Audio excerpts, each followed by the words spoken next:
Ja, dan gaan we heel even de andere kantje op de governor Zwamen toe. Daar is onze correspondent Tim hebben die het bijzonder druk heeft, want er werden namelijk 2 prinsen in Zwamen uitgeroepen.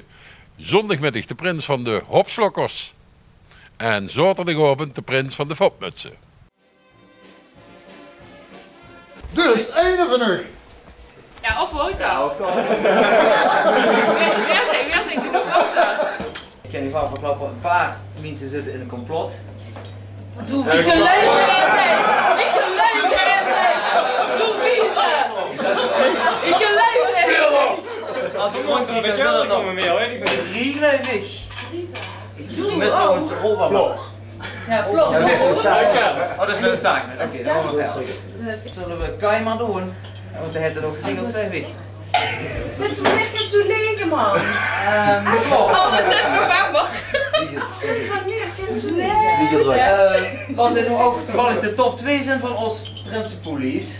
Ik heb straks even gekeken, maar ik geloof ik 251 stemmen uitgebracht. Een absoluut record. Ja, ik denk ik wil even nog weer. En ik ga het niet moeilijker maken dan het is.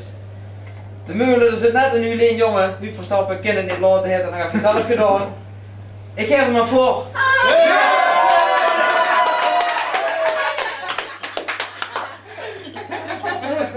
Hey, dat lijkt wel.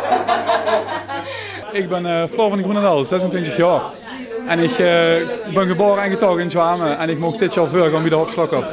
Hij is de 6x11 prins, prins Floor II. Floor II!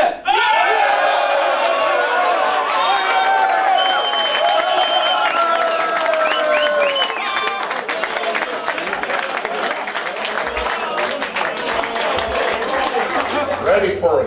Ja. Wat ik wil tekenen. Love the movie.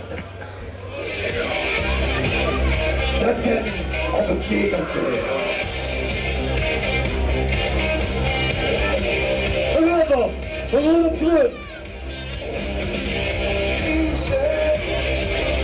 Ja, we doen het. Jongens en meisjes, hier is vooruit Prins Floor II.